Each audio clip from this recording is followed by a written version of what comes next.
Hello everyone and welcome to Metro Matters. I'm Mary Sitt. Since May, Metro has been under the leadership of a new president and CEO, someone who is a former management consultant, city councilor, city controller, attorney, mayoral candidate, college professor, and published playwright. In fact, George Greanias has had a varied background in all sorts of fields, except for transportation.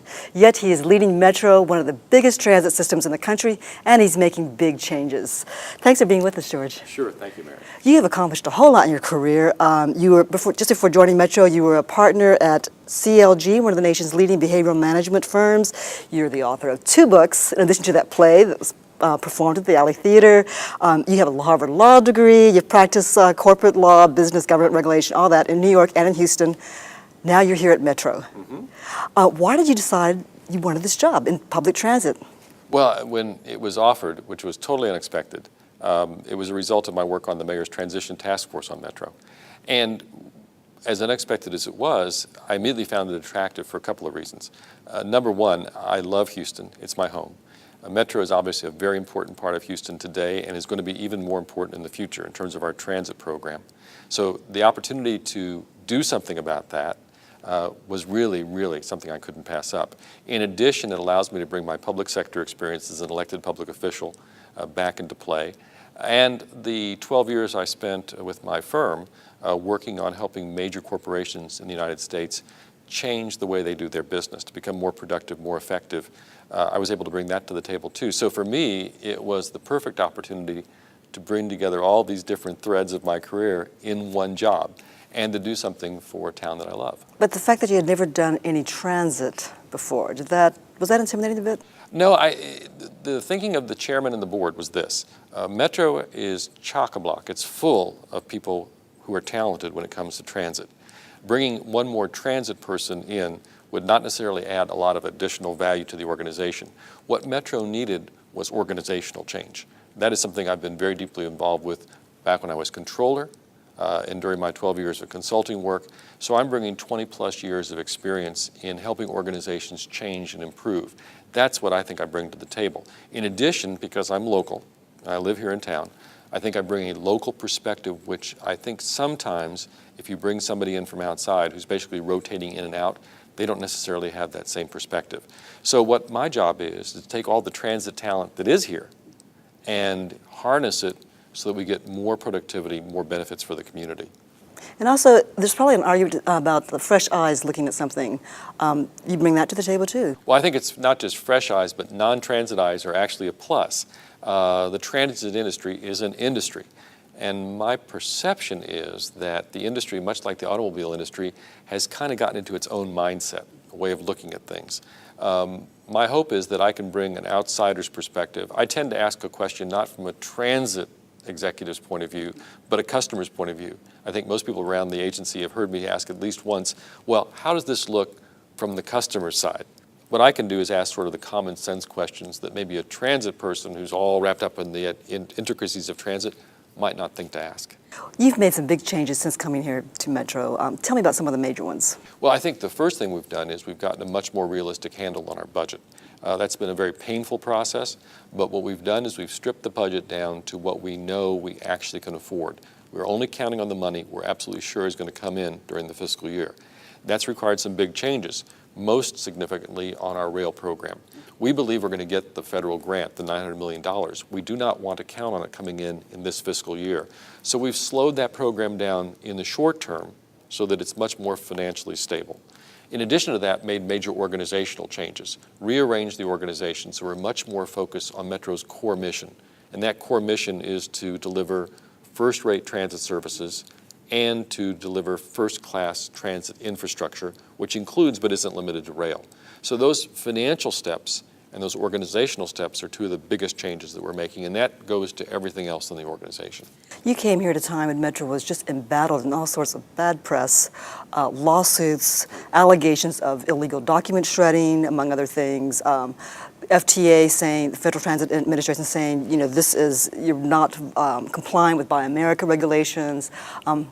Did you find all these crises energizing or overwhelming? I was talking to one of my kids on the phone, and I was going through the list of all these things you were just mentioning, and she started laughing, and I said, "Why are you laughing?" She said, "Because the more of these problems you mention, the more excited you're getting." I guess in a way I gravitate towards the challenges, and again, if you think Metro's got an important role to play in the community, and if you think the things you mentioned were getting in the way of Metro performing that role, then it's logical to say I'd like to help sort those things out. And we have made a great deal of progress. Most significantly, the Federal Transit Administration did tell us that Metro violated its own procurement policies and has told us we have to re-procure the rail cars. But they've also said that if you do that, we will resume the negotiations towards the $900 million grant. They could have said, we're not going to give you the money. Instead, they've said, do these things, and we'll do our best to give you the money. That's a big step, and I'm very pleased. You mentioned the document shredding allegations, and of course the District Attorney's Office issued a report in the middle of the summer saying there was no foundation in fact for those allegations. We've also been solving a lot of these litigation matters that have been hanging out there. So systematically, we're taking issues that were in the way of Metro doing its job off the table. Where are we right now in terms of rebidding the contract for the rail cars? Right now, we've done two things. We've basically stopped work on the current contract, and the board will be asked to terminate that contract before the end of the year. Second thing we're doing is creating a new procurement process, which we're reviewing very closely with the Federal Transit Administration. And our hope is, and our plan is, that after the first of the year, we'll be able to go out and ask for proposals based on that new procurement plan that the FTA has approved. And then that'll be a one-year process after you get the proposals? Hopefully no more than a year. We'd like to shorten that to maybe signing a contract sometime in August or September of next year, but it's a long process. This is a very technical process, so we don't want to overpromise about the schedule, but we're moving very, very quickly to get a proposal request out on the streets. We need to take a little break right now, but we'll be right back with more from George Greanias, the president and CEO of Metro. Find out why he's telling his management team you can't sell Dial and use Palmolive at home. Stay with us. Growing up in Houston's Fifth Ward, my dream was to become a world champion boxer. Back then, I didn't have a car, and the bus was my only way to school and work. Today, Metro is working harder than ever to keep Houstonians moving with new and expanded services. We all have dreams, and who knows, yours could be the next to come true. Join the Metro I Ride movement for a more mobile Houston. Visit ridemetro.org now and get on board. We're back with George Greanias, who's been leading Metro as acting president and CEO since last May and was selected by the Metro board as the permanent man for the job in September. George, you've publicly stated that you think Metro will get the $900 million in federal funding to build the light rail lines.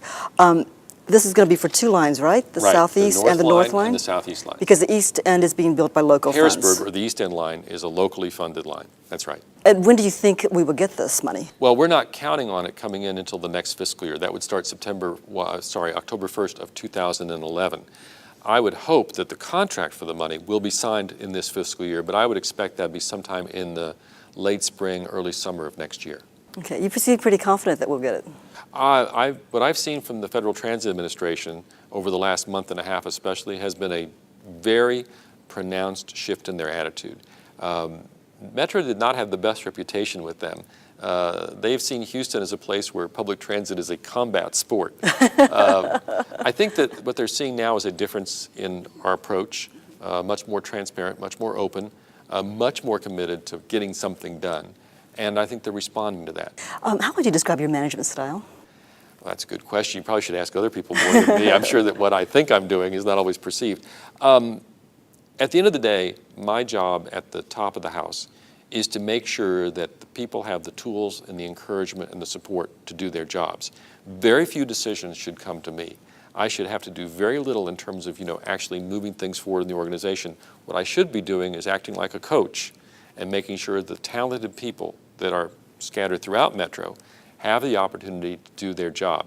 That means they also need once in a while to feel comfortable that they can take a prudent risk.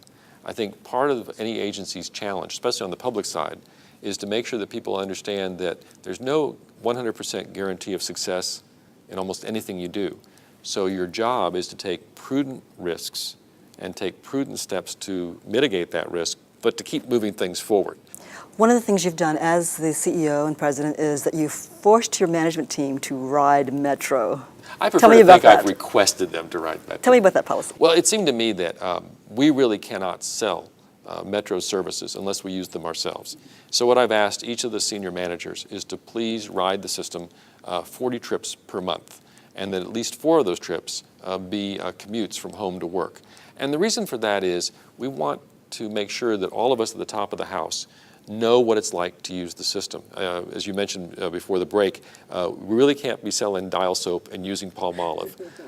So we need to understand. Now what's been interesting is as people are starting to do that, we've had pretty good success the first month of the program, they're starting to observe all the big and little things that our customers have to deal with. And so, for example, I was talking to somebody just a little while ago and they were saying, you know, there's a crosstown route we ought to have on the weekends and it's not there, and I can see why people are having to make these exceptionally long trips. Does that really make sense?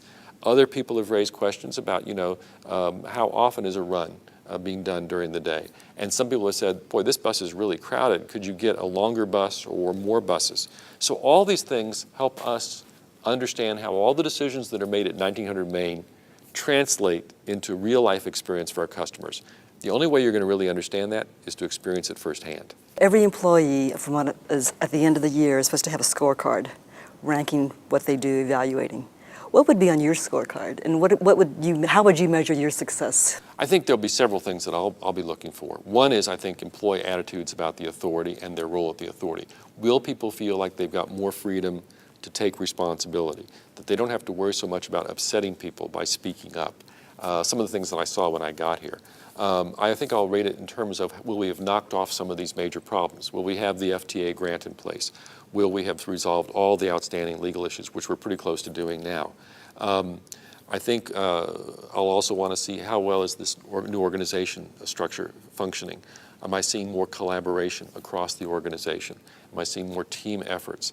Am I seeing the pace pick up of decision making and action? You told me earlier that you're an impatient person. I am, which makes me probably the wrong person to be a person at a CEO level.